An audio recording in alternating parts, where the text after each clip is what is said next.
Hello friends, मैं आज आपको बताऊंगा 11th क्लास की हिंदी के संस्कृत का दूसरा चैप्टर जो कि जिसका नाम है प्रयाग। और मैं आपको इसमें बताऊंगा ससंदर्भ सहित व्याख्या। संदर्भ में एक ही बार बताऊंगा क्योंकि संदर्भ हर जगह एक ही होती है, बस उसमें चैप्टर का नाम थोड़ा चेंज हो जाता है संस्कृत में। और जो कि 11th क्लास के पेपरों में संस्कृत 8 नंबर की आती है, और जिसमें 4 नंबर का ये ऐसा पैराग्राफ होता है और 4 नंबर का एक श्लोक होता है, जिस दोनों को व्याख्या सहित संदर्भ में चेंज करना होता है। तो आज मैं इसकी हिंदी बताऊंगा आपको, इस चैप्टर की हिंदी बताऊंगा क्योंकि ये बहुत ही इंपॉर्टेंट चैप्टर है। और मैं आगे भी वीडियो बनाऊंगा। अगर आपको मेरी वीडियो पसंद आए तो इसे लाइक, सब्सक्राइब और शेयर कीजिए ताकि और भी बच्चों को इसके बारे में पता चल सके। और इसमें अगर आपको कोई भी दिक्कत आए या आपको और भी किसी चैप्टर की वीडियो चाहिए तो आप मुझे कमेंट करके बता सकते हैं। और मेरी इस चैनल पर बेल आइकन को प्रेस कीजिए ताकि मैं आगे जो भी वीडियो डालूं आपको उसका नोटिफिकेशन मिल जाए। तो आइए स्टार्ट करते हैं हम अपनी वीडियो। सबसे पहले इस चैप्टर का या संस्कृत का कोई भी श्लोक या कुछ भी आ जाए तो उसमें आपको संदर्भ क्या करना है। प्रस्तुत गद्यांश हमारी पाठ्य पुस्तक संस्कृत के प्रयाग शीर्षक पाठ से उद्धृत है। क्या करना है? प्रस्तुत गद्यांश हमारी पाठ्य पुस्तक संस्कृत के प्रयाग शीर्षक से उद्धृत है, यानी लिया गया है। आप लिया गया है भी कर सकते हैं। तो आइए इसका पहले यहां से यहां तक का इसका वो देखते हैं। हिंदी अनुवाद इसका है। भारतवर्षस्य, मेरी संस्कृत इतनी अच्छी नहीं है तो कोई भी गलती हो तो मुझे माफ कीजिएगा। भारतवर्षस्य उत्तर प्रदेश राज्य प्रयागस्य विशिष्टम स्थानमस्ति। इसका अर्थ है भारतवर्ष के उत्तर प्रदेश राज्य में प्रयाग का विशिष्ट स्थान है या विशेष महत्व है। अत्र ब्राह्मण प्रकष्ट याग करणात् अस्य नाम प्रयाग अभवत। इसका अर्थ है यहाँ ब्रह्मा जी के द्वारा श्रेष्ठ यज्ञ करने के कारण इसका नाम क्या हुआ? प्रयाग। यहाँ ब्रह्मा जी ने श्रेष्ठ यज्ञ किया था। कुछ लोग गंडायाम यमुनयो संगमे शीतसित जले स्नात्वा जना विगत कल्मषा भवन्ति इति जनानाम विश्वास। कुछ लोगों का विश्वास है कि गंगा यमुना के श्वेत श्याम जल में स्नान करने के बाद, स्नान करने पर मनुष्य विगत कल्मषा पाप रहित हो जाता है, भवंती हो जाता है। आमयाम पूर्णमास्याम संक्रांतो च स्नार्थी नात्र महान समुद्र भवति। इसका अर्थ है अमावस्या, पूर्णिमा और संक्रांति को यहाँ स्नान करने वालों की अपार भीड़ होती है। प्रतिवर्ष मकर गते सूर्य माघ मासे तु अनेकेलक्षः जनाः अत्र आयान्ति। मास मेक मुषित्वा च संगमस्य पवित्रेण जलेन विदुंश महात्मना उपदेशमृतेन च आत्मनां पावयन्ति।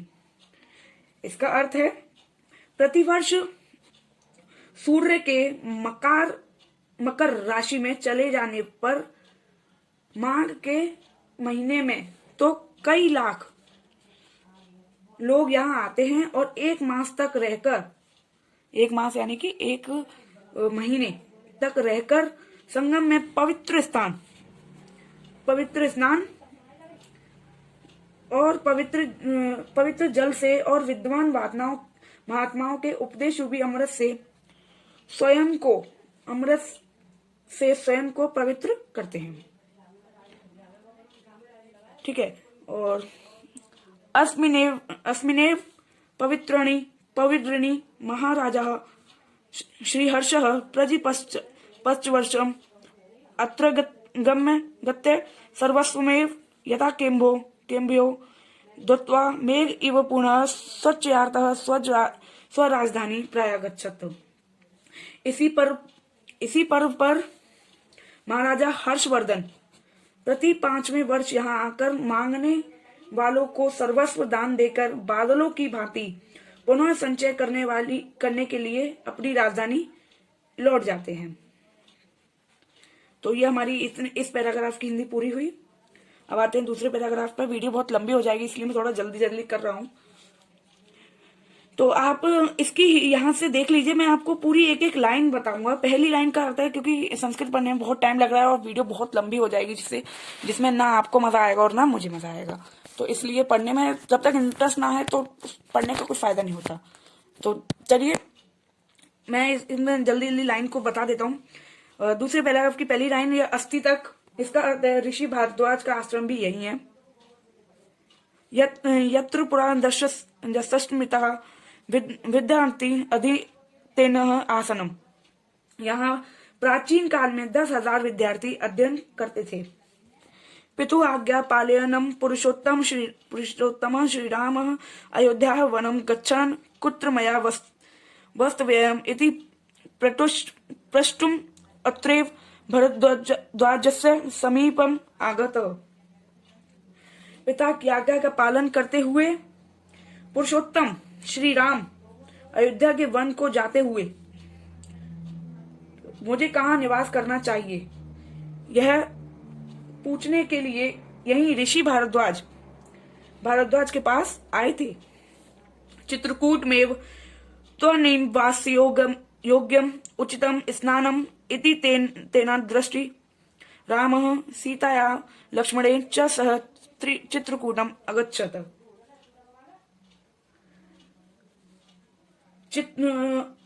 उनसे चित्रकूट ही तुम्हारा रहने योग्य उचित स्थान है।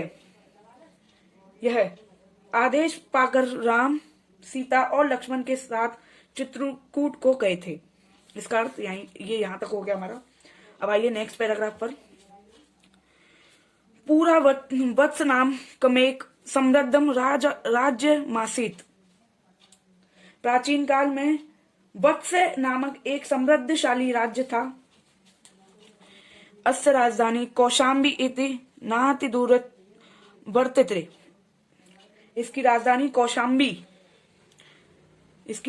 कौशाम्बी यहाँ से अधिक दूर नहीं थी। अस्य राज्यस्य शासक महाराजा उदयनः वीरः अप्रतिसुन्दरः ललित कला विज्ञश्चासीत्। इस राज्य के शासक महाराजा उदयन वीर, अनुपम, सुंदर और ललित कलाओं के ज्ञाता थे। यमुना तटे आधुनिक सुजावन ग्रामे तस्य सुयामुन प्रासादस्य दौरंशः विशेषः तस्य सौन्दर्यं अनुरागं ख्यापयन्ति प्रियदर्शी सम्राट अशोक कौशम्ब्यामेव स्वशिलालेखं कार्यरत युद्धोन कौशाम्बा आने प्रयागस्य दुर्गे सुरक्षतः।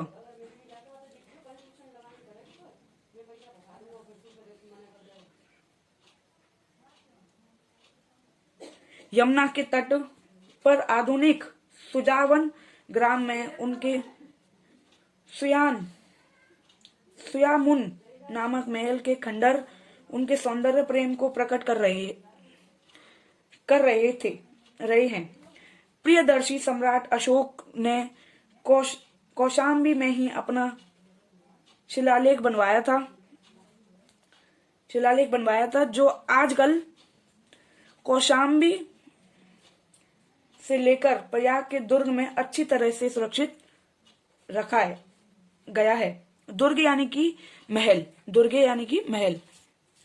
तो आइए इसका दूसरा पैराग्राफ देखते हैं। ये छोटा सा पैराग्राफ। गंडायाम पूर्व पुराण प्रसिद्धस्य महाराजस्य पूर्ववसः राजधानी प्रतिष्ठानपुरम जुसीयत्य नामना प्रसिद्धमस्ति। यस्य प्रतिष्ठिता आद्यपि विदुषां महात्मनश्च स्थित्या अशृण्वे। गंगा के पूर्व पुराणों में प्रसिद्ध महाराजा पूर्वा की राजधानी प्रतिष्ठानपुर आजकल झूसी के नाम से प्रसिद्ध है, प्रसिद्धमस्ति। जिसकी प्रतिष्ठा, यस्य प्रतिष्ठा, जिसकी प्रतिष्ठा आज भी विद्वानों और महात्माओं में के रहने से अखंडित है। अखंडित माने अक्षुण्य, अक्षुण्य, अक्षुण्य, अखंडित माने कम नहीं हुई है। जिसकी प्रतिष्ठा आज भी विद्वानों और महात्माओं से के रहने से अखंडित नहीं हुई है, अखंडित है। इतिहास प्रसिद्ध नीति निपुण मुगल शासक अकबर नामा दिल्लाय सुदूरे पूर्वस्याम दिशि स्थितियों कड़ा जौनपुर नाम क्यों समृद्ध्यो राज्यो निरीक्षणम दुष्करम विज्ञाय धर्म मर्दे प्रयागे गंगा यमुनायाम नभ्याम परिवर्तम दृढ़म दुर्गम कार्यत गंडायाम प्रवाह चास्य रक्षणाय विशालम बंधमप्य कार्यरत यदोपि नगरस्य गंडायाश्च मध्ये सीमा एव स्थितो अस्ति। इतिहास प्रसिद्ध नीति निपुण अकबर नामक मुगल शासक ने दिल्ली से सुदूर पूर्व दिशा में स्थित कड़ा और जौनपुर नामक समृद्धशाली दोनों राज्यों के निरीक्षण को कठिन जानकर उनके मध्य स्थित प्रयाग में गंगा और यमुना से घिरा हुआ एक मजबूत दुर्ग यानी कि महल बनवाया था और गंगा के प्रवाह से इसकी रक्षा करने के लिए एक विशाल बांध भी बनवाया था, जो आज भी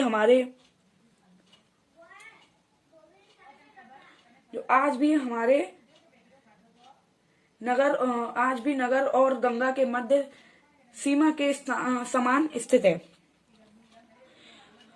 अमेव प्रयागस्य नाम स्वीकीयस्य इलाही धर्म स्यानुसारेण इलाहाबाद इत्यकरोत् इदं दुर्गम ति विशालम सुदृढ़म सुरक्षा दृष्टया च अति महत्वपूर्णमस्ति। इसका अर्थ है